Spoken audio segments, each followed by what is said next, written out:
तो मुझे लगता है मैनपुरी की वो हो जनता सकता है, विकास को देखते उस पर हुए जवाब लेते हैं। लगातार अब जो हीरो जी, अन्य जगह विकास हो रहा है उसको वाजपेयी साहब, देखते उस हुए पर चुनाव जवाब में लेते भारतीय हैं। जनता पार्टी के कैंडिडेट के पक्ष में आएगी।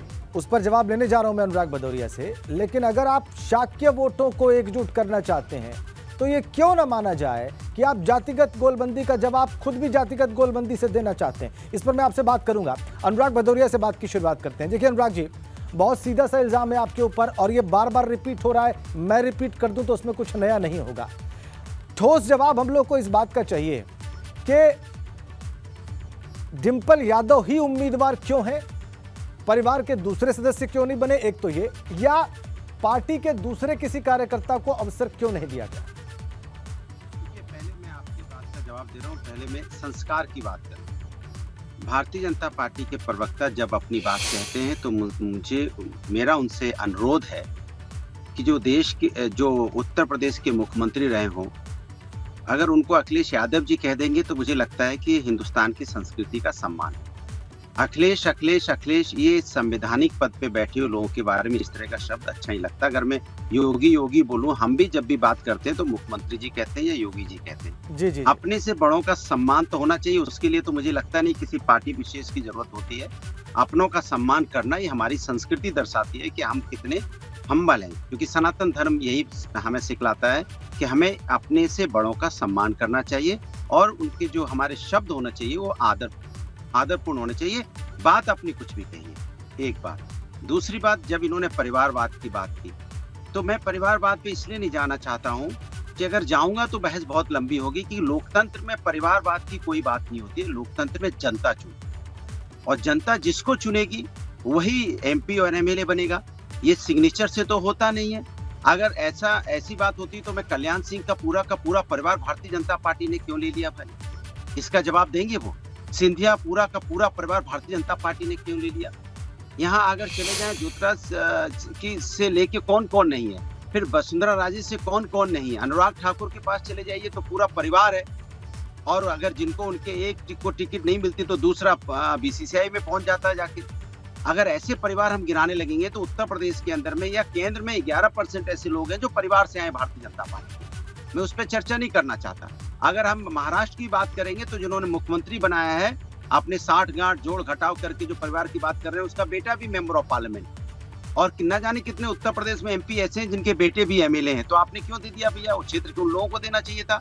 तब आपने इसलिए दिया ज्यादातर लोगों को एमएलए के टिकट पर। जो बीजेपी में ज्यादातर जो एमएलए हैं उत्तर प्रदेश के अंदर आज की डेट में, या तो उनके परिवार में कोई ना कोई एमपी एमएलए रहा है तो उनके बेटे को मिला है। तो सवाल ये उठता है कि बात परिवार की नहीं होती है, बात होती है आपको हार का डर क्यों सता रहा है। वो हमारी समाजवादी पार्टी में लोकतंत्र है। जहाँ आपने कहा सर्वे हुआ, अब सर्वे की रिपोर्ट आपके पास पहुंच गई, हमारे पास तो आई नहीं। हमारा जो बात है कि कार्यकर्ताओं ने अनुराग जी, ठीक है अनुराग जी, एक बात और मैं समझ गया। बोलने दीजिए ना आप। अच्छा ठीक है, बोल लीजिए। मैं थोड़ी देर तो बोल लूं कम से कम। ठीक अनुराग जी बोलिए। वो 10 मिनट लगातार बोले। मैं कह रहा हूं कि हमारा समाजवादी पार्टी में कार्यकर्ता अपनी मांग रखता है।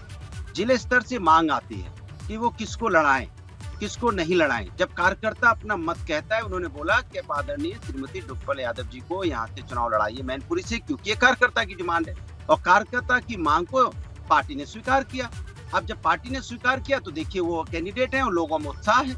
और उत्साह क्यों है? क्योंकि जब कार्यकर्ता के मन का कैंडिडेट आता है तो अपने आप कार्यकर्ता में उत्साह आ जाता है। आ गई बात आपकी अनुराग जी, मुझे लगता है बात आ गई। अब जरा कुछ सवाल मुझे 1 सेकंड और 2 सेकंड और लूंगा। अब भारतीय जनता पार्टी को कैंडिडेट नहीं मिल रहा है। अब कैंडिडेट नहीं मिल रहा है तो उसमें इधर से उधर खोज रहे हैं। प्रभु पहले कैंडिडेट तो ले आओ। कोई लड़ने को नहीं तैयार हो रहा है वहाँ पे। बीजेपी का कोई कैंडिडेट लड़ने को तैयार नहीं। और आप ये भी बता दें, आप देखना ये खोज खाज के किसी तरह से शाम सुबह तक कहीं मना रहे हैं, भैया तुम लड़ जाओ, भैया तुम लड़ जाओ, भैया आप लड़ जाओ, भैया भैया करके सबको लड़ाने के लिए हाथ जोड़ते। सारी बात आ गई मुझे लगता है अनुराग जी, क्योंकि मैनपुरी आपकी नेताजी की सीट है जहाँ पे विकास ही विकास है। कोई नहीं मिल रहा है बीजेपी को, आप ये कहना चाह रहे हैं। और आप ये भी कहना चाह रहे हैं कि परिवारवाद का ये इल्जाम हम पर न लगाएं, इनके दल में भी बहुत सारे परिवारवाद के उदाहरण है। बात आपकी स्पष्ट है। हीरो वाजपेयी जी, आपने ये आरोप तो देख ही लिया और आपकी बात का जवाब भी आपके पास मुझे लगता है आ ही गया है। जो सवाल मैंने पूछा था मुझे लगता है वो भी आपको याद ही होगा, उसका उत्तर भी चाहिए। एक सेकंड याद दिला दूं कि जो मुख्यमंत्री जी हैं वो अवैधनाथ के अगर वैध पुत्र नहीं होते तो क्या वो एमपी बन जाते गोरखपुर से? किस बात के लिए एमपी बने? चूंकि ये मुझे अनुराग जी, ये मुझे लगता है कि थोड़ा सा ये विषय जो है अपना मार्ग भटक रहा है, ये दिशा भटक रही है बात की। हम लोग इसी पर फोकस रहे जो मैनपुरी में उपचुनाव होने वाला है। मठ से वो जी। बैठते थे, उनके बेटे जी। उनके बेटे हैं, हीरो उनके वाजपेयी। पिताजी एमपी थे।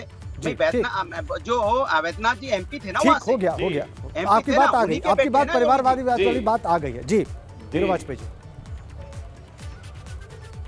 जी, देखिए मैंने पहले ही कहा था कि एक सर्वे की बात है। इन्होंने कहा कि हाँ, मैंने जनता के बीच में, अपने कार्यकर्ताओं के बीच में पूछा। हाँ, ये बात पूरी तौर से नहीं बता रहे। जो मैं कह रहा हूँ वो सही है कि शिवपाल जी का ही नाम था नंबर 1 पे, डिम्पल दूसरे पे, तेज प्रताप तीसरे पे, और लगातार परिवारवाद है। ये तीनों भी परिवार के ही सदस्य हैं, ऐसा नहीं है बाहर के। लेकिन सिर्फ और सिर्फ अपने परिवार, मैं, मेरी पत्नी, मेरे बच्चे, इससे ऊपर नहीं जा पा रहा है समाजवाद। अब मैं यही कह रहा हूं लगातार कि देखिए, भारतीय जनता पार्टी वहां चुनाव भी लड़ेगी, प्रत्याशी भी आएगा, और अनुराग जी को पता है कि आएगा और लड़ेगा भी जोरदार। ये जो घबराहट चेहरे पे पता लग रही है वो इसीलिए है कि इन्हें पता है कि जोरदार लड़ेगा, और मैनपुरी भी चली गई तो समाजवादी पार्टी का 2024 में सुपड़ा साफ होने वाला है। तो उस घबराहट के कारण कह रहे हैं। रही बात यह कि अगर हम ठाकुर लड़ाएंगे तो आप कहोगे ठाकुर वोटों के खातिर लड़ा दिया, अगर हम लड़ाएंगे ब्राह्मण तो कहोगे ब्राह्मण वोटों के खातिर लड़ा दिया। ये कहना गलत है।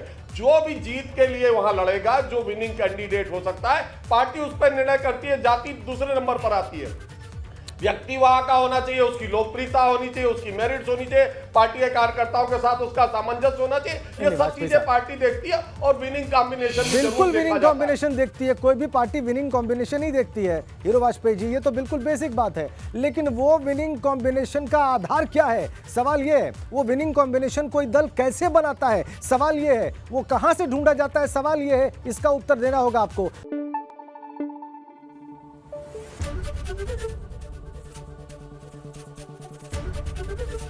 एबीपी गंगा, खबर आपकी, जुबान आपकी।